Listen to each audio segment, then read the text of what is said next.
Hello, ladies and gentlemen. My name is Meredith Paty, and I'm from the Fourth and Elm Church of Christ in Sweetwater, Texas, and it is a pleasure to be with you all today. For as long as I can remember, my dad has always loved working in the yard, watering the plants, mowing the grass, and carefully tending to everything he has planted. He finds joy and peace in making our yard a little bit more beautiful. Because of his effort, I've been able to run through green grass, eat dinner sitting on the porch during the summer, and watch the sunset while my dogs play in the yard. Our yard is peaceful and full of life, but it hasn't always been that way. In West Texas, it is dry and hot. Rain is inconsistent, and the ground can easily become lifeless. My dad has been intentional about when he waters, how he takes care of the soil, and the time he puts in. It takes consistency, patience, and effort. But because of that, something that could have stayed dry and empty became beautiful and full of life. That made me think about our own backyards, not physically, but spiritually and socially. Sweetwater is a town full of many different people with many different stories. I am grateful for my church family, strong community members, and a safe place to go to school. But my community is also filled with broken family systems, addiction, poverty, and instability. Sometimes, if I'm being honest, it's easy for me to focus on the brokenness instead of the potential. It's easy for me to label people by the things that they've done instead of who they are. It is easy to notice what is wrong instead of what could be made right. But that's not what we are called to do. I think that's exactly what the Lord calls us to do as Christians, is love people despite their brokenness. To look beyond what we see on the surface and recognize the value that God has placed within them. We see this clearly in John chapter 4. In John chapter 4, verses 7 through 26, Jesus meets a woman at the well. This woman has a very complicated past. She was rejected by society, isolated, and likely ashamed. She had been labeled for the sum of her many sins. Yet Jesus chose to speak with her. Not only that, he spoke to her with dignity, with truth, and with love. He did not ignore her past, but he also did not define her by it either.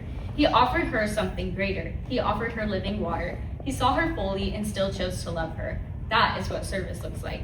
Service is not always easy, comfortable, or convenient. It often requires us to step into messy situations and love people who may not look, act, or live the way that we do. But when we choose to serve, we are choosing to reflect the love of Christ. That's where Opportunity Camp comes in. Opportunity Camp is designed for students exiting 3rd through 6th grade who have been nominated by community members. These are kids who come from many different and often difficult backgrounds. Some who have parents who are incarcerated, some who are walking through unstable home environments, some have experienced neglect, loss, or situations far beyond what a child should ever have to carry. Our goal is simple. We meet them where we are and give them a place to feel seen, known, and loved. Whether that looks like teaching them a Bible story one-on-one or cheering like they won the Super Bowl when they perform a dance to Party in the USA, we give them an opportunity to grow in their faith, experience the love of Christ in a real and personable way, because everyone wants to be seen, known, and loved for who they are. But I will be honest, this kind of service isn't always easy. I have been a counselor to a child who at 10 years old did not know how to wash her own hair. I have walked along a child who entered foster care because of her mother's drug addiction. I have listened to stories of pain, neglect, and instability that are hard to fully process. And it can be overwhelming sometimes. These stories break your heart in ways that you wouldn't expect. But in those moments, I am reminded of something important. These are not broken stories, these are people. These are children created in the image of God. They are worthy of love, attention, and care. I think Jesus calls us to step into those spaces and not avoid them. And that brings me back to our theme verse, Joshua 24, verse 15. But if serving the Lord seems undesirable to you, then choose you this day whom you will serve. But as for me and my house, we will serve the Lord. This verse is about a decision, not a feeling or what seems convenient, but choosing a way of life.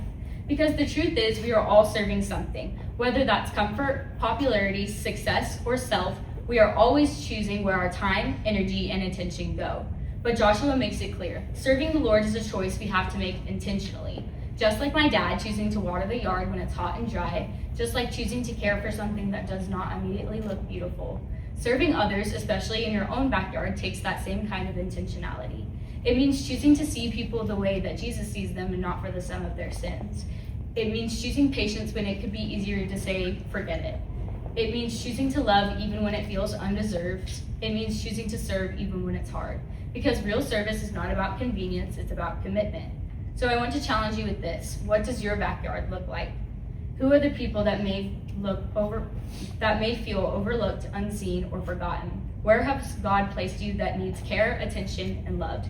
Because you do not have to go across the world to serve. Sometimes your greatest mission field is where you are. Just like the yard does not become beautiful overnight, neither does a community. It takes time and effort, and it takes people who are willing to show up again and again. Not just in words, but in action. So let us be people who choose to serve. Let us be people who see beyond brokenness. Let us be people who bring life into places that are dry, because when we do that, we are not just changing our backyard, we are reflecting Christ to the world. Thank you.